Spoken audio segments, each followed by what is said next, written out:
Azir was a mortal emperor of Shurima in a far distant age, a proud man who stood at the cusp of immortality. His hubris saw him betrayed and murdered at the moment of his greatest triumph.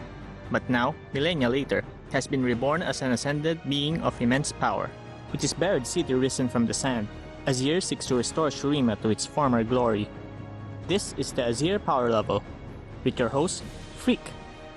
So we'll start with the old Quantic squad that you were on elimination, or I guess Cloud9 back in the day. You guys didn't make it through groups. We did not. We did not. How? Azir, the Emperor of the Sands. Whenever I play a new game, especially fantasy games, the role I always seek out is the Summoner class. The idea of creating a little friend to help me out is very attractive to me. The Conjuration Tree in Skyrim, the Necromancer from Diablo, Axton from Borderlands 2, and of course, Heimerdinger. I loved the little turret titan even before the rework. I also love sand, that's not sand, so when this champion got released with the Sand Boys, I was stoked. Then I saw the skill ceiling as high as the Exospear. Then I saw the pros play it. Yeah, I'll stick to playing Garen some more.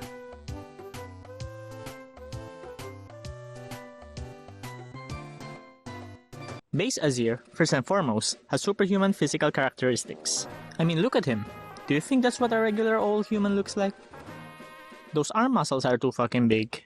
Base Azir has mid to high levels of regeneration and types 1 and 3 immortality. As the Emperor of the Sands, that's still not sand, he has sand manipulation.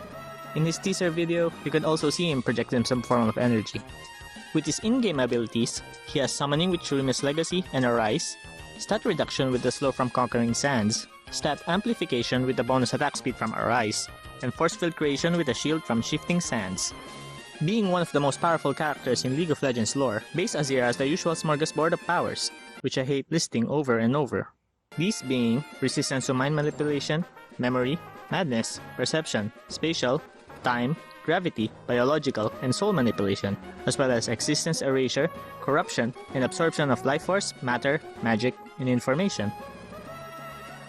Galactic Azir has all previous abilities plus flight and spaceflight with his spaceship, Guardians of the Galaxy style.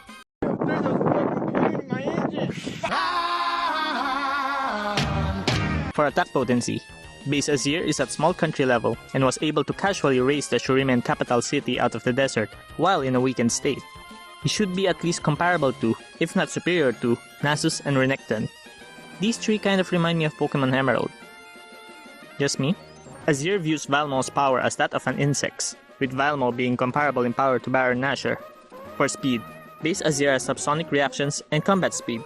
As an Ascendant, he should be comparable to Groudon, Kyogre, and Deoxys. All versions of Azir have at least Class K lifting strength and should be comparable to the typical League of Legends champion. He can get to at least Class G with sand manipulation, as he was able to lift the entire city of Shurima, including the massive sun disk at its heart, from under the desert. For striking strength, all versions of Azir has small country class striking strength, as he is able to move the thickest League of Legends champions with Emperor's Divide. Every version of Azir has at least small country level durability, likely limitless stamina, and several kilometers of range with his Staff of Office. Yes, it is actually called Staff of Office. Sounds like what a douchebag boss calls his fountain pen. Azir has high levels of intelligence. Azir is an effective ruler who raised his country into one of the greatest empires on Runeterra before its fall as a result of Serath's betrayal. His combat style involves efficient command of his sand soldiers and can thus be considered an experienced and able frontline commander and tactician. He was also taught ancient knowledge by Nasus and received combat training from Renekton. For weaknesses, Azir can be overconfident and stubborn at times.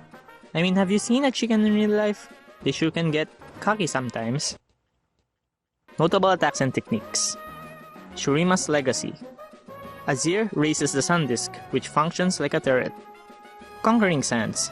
Azir orders all sand soldiers to dash towards a target location, dealing damage to all enemies they pass through and slowing them. Arise. Azir summons a sand soldier at the target location. When Azir attacks an enemy in a soldier's range, the sand soldier attacks him in his stead, dealing damage to all enemies in a line. Shifting Sands. Azir shields himself and dashes to one of his sand soldiers. Emperor's Divide. Azir calls forth a phalanx of soldiers from behind him, charging forward. Enemies impacted by the charge are dealt damage and knocked back. When the soldiers finish their charge, they stand as a wall. acting as impassable terrain for enemies. Galactic Azir has at least small country level attack potency and subsonic reactions and combat speed. He can get to massively faster than light plus travel speed with his spaceship. Every other stat is pretty much the same. Warring Kingdoms Azir has pretty much the same stats as well. Wow, Warring Kingdoms Azir didn't do much for this video, huh?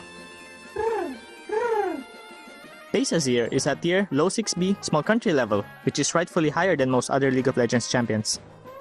Both Galactic Azir and Warring Kingdoms Azir are at least low 6B small country level, but can get potentially higher. Thank you for watching. Leave a comment if you have any suggestions for characters or franchises you'd like me to break down. Take care and see you next time.